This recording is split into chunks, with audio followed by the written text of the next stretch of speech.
Hello everyone, Elspeth here, and welcome back to Rising World. So, as you may recall, if you caught the live stream, I got a lot of digging done. We have now 3 levels to our manor house. So today, what I would like to do is get some of the stuff pulled out of our little cabin that's really just a shack by the pond and bring that into the manor house and take the first steps toward making our manor house look a little bit more lived in and a little bit more authentic. So the first thing that I'm doing is getting a crafting room set up. And I know, I'm sorry, there's going to be digging. It's going to be boring. I apologize in advance. But I really do think that the end result is worth it.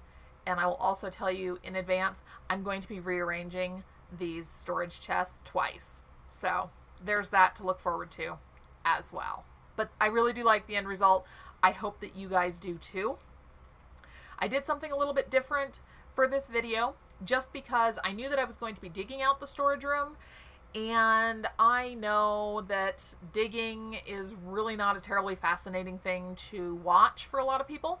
So instead of doing my normal 1 game day equals 1 episode, I recorded 2 game days and just time-lapse the footage, and I'm recording my voice over it after the fact. If you guys like this, if you think that this is a better way to get through a lot more of the digging a little bit faster, let me know. I can definitely do more like this. Or if you guys prefer me just doing the 1 game day at a time, let me know that.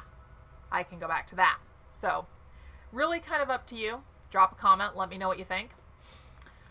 So as much as I do like the way that the storeroom turned out, it's definitely not going to be the only storeroom crafting room that we have, because the next big decision to make in terms of, oh my gosh, where are we going to put stuff, is for our furnaces. Now, I would like to do something with the furnaces to make them look a little bit more custom. I do need to have a large furnace. That little cute, well, technically it's not really all that little. It still takes up a lot of space. But the smaller furnace is just not going to cut it. We're going to need more space than that. Unfortunately, you still can't pick up the furnace and move it, which I get it. That's 100% realistic, because if you think about it, with your other crafting stations, you made like this wooden table. Get a couple of guys with good muscles and they can just pick it up and move it wherever it needs to go.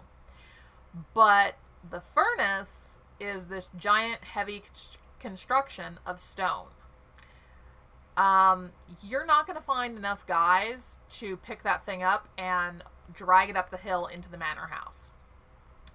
So, if I don't want the furnace to be down there anymore, I have to actually destroy the furnace. Before I do that, I want to put it to a vote. What do you guys think I should do? Option A, just make a little blacksmith's hut down there by the pond where we already have 1 furnace. Or option B, destroy the entire hut and the furnace that's next to the pond and create basically like a furnace room inside the manor and put a couple of furnaces in there. So drop a comment down below. Let me know which one you prefer. Furnace in the storage shed by the pond or furnace in a new room in the manor house. And then once you guys have weighed in on that, voted for that idea, I will get started on creating that as well, because hopefully as I keep digging deeper in the mine and as I keep excavating the lower levels of our manor, we're going to have a lot more ore. Iron ore, copper ore, tungsten ore. Way back at the very beginning, I did find a little bit of aluminum ore. I haven't found any more of that yet. I'm really hoping to find gold soon, because I watched Lady DeWinter's stream and she was showing us an ore finder, and you can set the ore finder to look for the specific type of ore that you need, which is really, really, really awesome. And I really want that, but I need to find gold to make it. So I'm going to be digging deeper. I'm going to be running across a lot of ore. We're going to want to melt all that down. Going to need some big furnaces. Now, I'm thinking that we'll just need this crafting and storage room and then the furnace room, wherever that ends up being, if it's in the manor house or down by the pond. And I think that that will probably be sufficient, plus a small kitchen cooking area. I know that we can't really cook yet, not truly. I mean, you can grill meat, but that's pretty much the extent of it. But it seems like there's going to be actual cooking added in a later update. So I would like to plan ahead for that a little bit and have an area set aside as a kitchen area. There'll be a separate dining area, but I do want to reserve one part of the house for the kitchen. But that should be those three, well, crafting. It's all basically crafting, because I'm sure that whatever the kitchen aspect is, it's going to be a variation on a crafting station, just designed for cooking. So basically like a stove would be my guess. But those three areas will be our three crafting areas. I think that's all we're going to need. Depending on how much I accumulate over time in terms of supplies and resources, I might make another room that is nothing but storage. We'll see how that goes. Not saying it's going to happen, but it's a possibility. We'll see. Now, unfortunately, I am knocking out the side of the hill here, which is the side of the hill that I just terraformed during the live stream. So I'm going to get to redo that too. Fortunately, terraforming is really not that hard in this game. It just takes a lot of resources. You need a lot of dirt to, obviously, rebuild a mountainside. Duh, right? Who couldn't figure that out? But it's not too terribly difficult to do if you have the resources to do it, which I do. It's going to take a little while to get it all completely done the way I want it done, but I think it's going to look really great. I have this image in my head of what I'm going for, and I'm very hopeful that I can actually get pretty close to that image. And it's a lot like a hobbit hole, mostly in the fact that it's extremely unobtrusive. One of the things that I'm thinking about, kind of drawing some inspiration, there are a couple of homes near where I live that are dugout style homes. One is truly built into the side of the hill. The other one, I think that they just brought in a whole bunch of fill dirt and sod and put it on top of the little house after they built it, because it's the only hill on that block, so I don't actually think it's a real hill. I mean, how realistic is that? You have this entire block that's flat. Oh wait, except for the hill that covers one house. So I think that's an artificial hill, which is okay because that's essentially what I'm building. But what I really like about them is that depending on the direction that you're driving from, you can't actually tell that there's a house there until you're literally right next to it. It's that well camouflaged.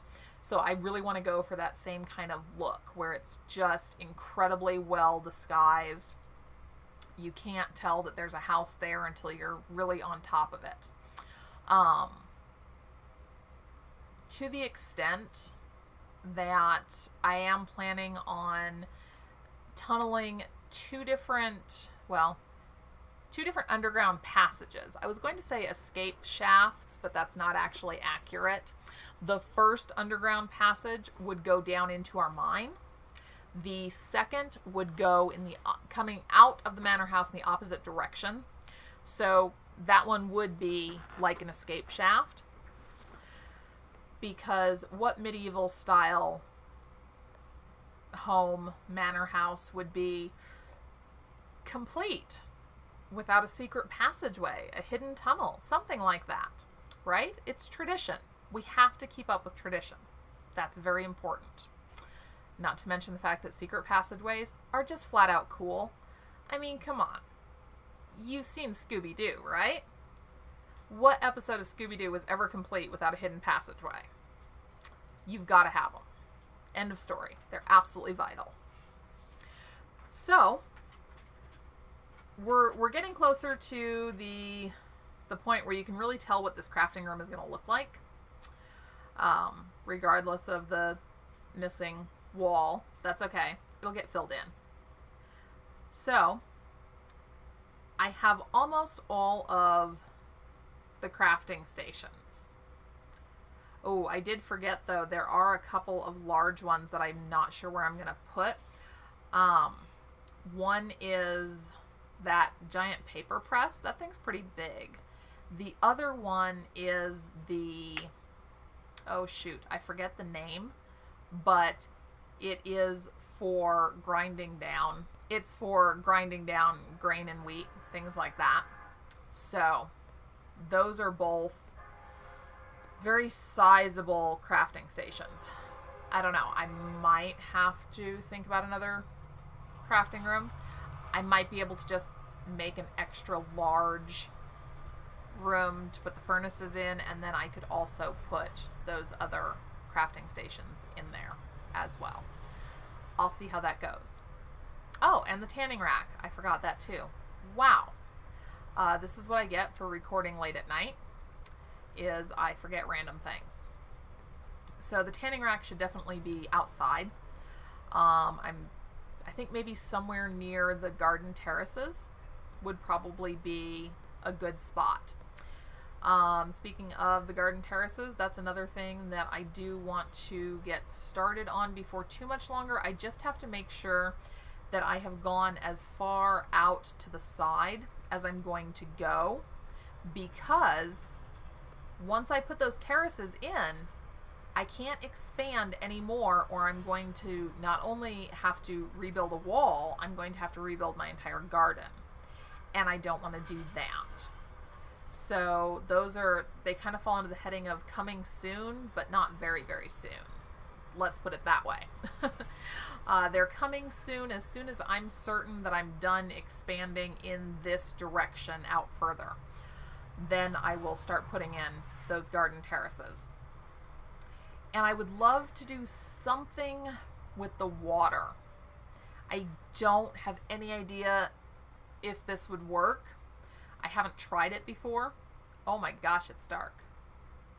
Wow, look at how pitch black it is. That's kind of crazy. And I have my little cheaty light on. I hit L for my light. So I'm just flying over to my house because I can't see anything, so I wouldn't know that I was about to fly into a bear until he ate me. And that just doesn't seem like a safe adventurer strategy. So, it's a little bit cheaty to fly, but in extreme cases, I think it's acceptable. And I love this fog. I think that it's absolutely amazing because it looks so thick and heavy and real. It just looks so real that it blows my mind. A lot of things about this game do. A lot of the imagery is so amazing. Like the sunsets and the sunrises. Oh my gosh, they're gorgeous. Red 51 did a phenomenal job with them.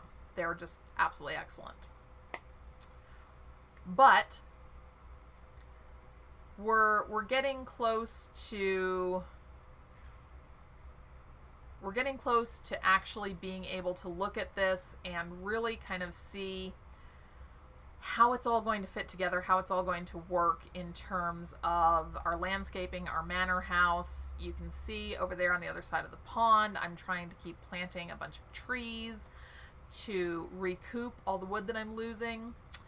And up on the top of the manor house, once the landscaping is totally complete, and I know that I'm not going to be digging through the hill anymore, I am going to plant an orchard. So like apple trees, lemon trees if I can get any, that kind of thing. Again, just because, well, not just, but partly because it really adds to the idea that there's not a house here. This is just a giant mountain with trees growing on it. And then when you see the house, it makes it look more like, wow, they just dug that into the side of the hill, instead of the reality of, no, I kind of dug out the top half or top quarter of the mountain, built the house, and then dumped the mountain back on top of it. Just sort of what I'm doing, but that's okay. That is actually what a lot of companies do when they build dugout style homes. I'm really interested in this type of home, so I actually did some research and found a company that specializes in that, and that's what they do. They come in, they scoop up this huge part of the hillside, they take all the dirt out, they build this house, and then they put all the dirt back on top of the house. And that's how they make a dugout. It's not an actual dugout, but it looks like one. So that's essentially what I'm doing. So I'm building the correct way. I'm building the professional, up to standards way, so to speak. All right. So I really just have room for the one shelf in here, which is kind of a bummer. It would have been great to have two, but you know what? That's okay. That is okay. If we end up seriously running out of room, I can just make a small room that's nothing but storage. That's not the end of the world at all. And that entire room is going to be lined with a shelf there at that level that you just saw. So I think I'm going to have a lot of space. I'm not too terribly concerned about that. But we'll cross that bridge when we get to it. There's really no need to go borrowing more complications than we already have to work with. So just kind of rebuilding up the mountainside a little bit with some of the dirt that I dug out. That is kind of the nice thing about excavating a mountain and deciding that you still want to be living in the mountain, is that as you're digging it out, you're gathering together all the materials that you need to make it look the way that you want it to look. These little things that just make life really convenient. And here's the part where I completely rearrange all the storage chests for the second time. So there's that, my little rearranging habit. It drives my cats and my dog crazy when I do this at home, but I do. I procrastinate against doing something else by deciding to rearrange my entire house.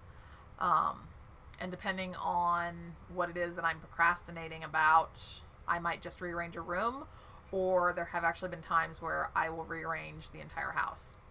And if I rearrange the entire house, you know that I really do not want to do whatever it was that I was supposed to be doing. It goes beyond just laziness. I mean, when you're moving furniture to get out of doing something, that's an epic level of procrastination there. I think the only higher level of procrastination than that is to decide that you want to, dig an entire garden in one day, or what would be another one? I need to put a new roof on the garage, something like that. But otherwise, moving furniture is really about as high a level of procrastination as you're going to see, I think, in the average person. And yeah, sometimes I do that. Not the best thing, I will admit, but it does happen. So I think that these storage chests fit really well here. I think it looks very good and realistic. What I might consider doing with the wooden beams is try to make them into like support legs to go underneath the shelves.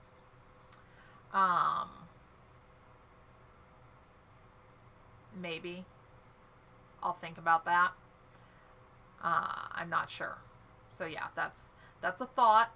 I have a lot of thoughts. I don't complete all of them. Sometimes I decide I don't like the thought, but we'll see.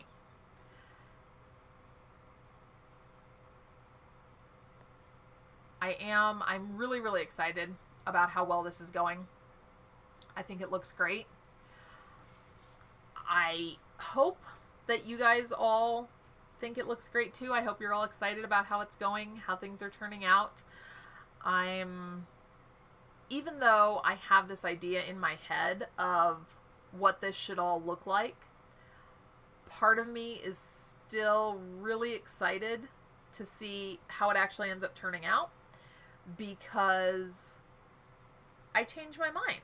You know, I get started on something doing it one way, and then either I decide I don't quite like the way that looks, or somebody points out that, you know, hey, you could really do that very differently, and then I go and change it. So just because I have one idea in my head doesn't mean that that is the only idea that will ever be used. It just means that that is my starting point and my very broad, big picture goal for what I want the house to look like. The other thing that I have not decided yet, that I know I'm going to do this, I just don't know where and how yet.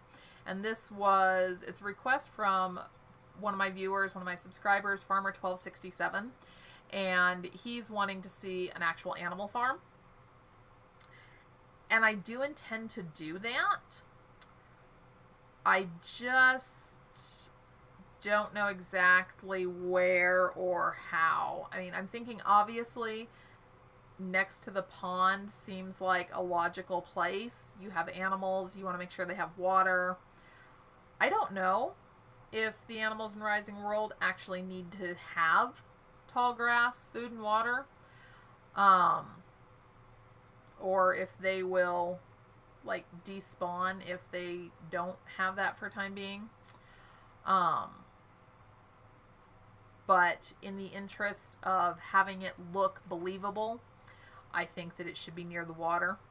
I just have to actually create a enclosure that they can't get out of, because from everything that I've seen from watching videos that other people have done, the animals in this game are escape artists, especially the pigs. They seem to be really, really good at getting out of enclosures.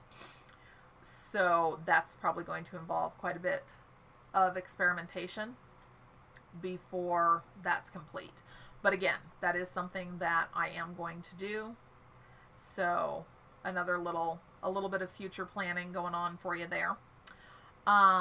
Speaking of future planning, I have had a couple of comments saying that I should do a series with the game Kingdoms, and I will once I own the game. I don't have that game right now, and at the moment I don't have the money to spend on another game, so it's going to be a little while before I get that. But when I do, yes, I will definitely do a series on that. So that should answer that question. I don't have a time frame for you guys yet, but just know that it will be happening in the future. Just no promises as to when in the future. So we're getting close to the end of today's video. And again, I want to say thank you guys so much for stopping in, spending some time with me. Be sure to hit that like button if you enjoy the video. Subscribe for more. Drop your comments down below. Let me know what you think I should do as far as the furnace. Where should I build that? How should I have that set up? And let me know also if you guys like the way that I did this video with the time lapse. Drop a comment. Tell me what you think about that. Kind of our final item on the list for today is getting started on the, I guess, not so much the entranceway to our house, but maybe the patio to our house. That might be a good way to put it. And you will notice what I just did there. I just made a canteen. How many times did I say in the live stream that I needed to make a canteen so I could have water? Now I finally got around to doing it. So, yay me. Way to go. But back to our entrance area here. I really do like the idea of columns.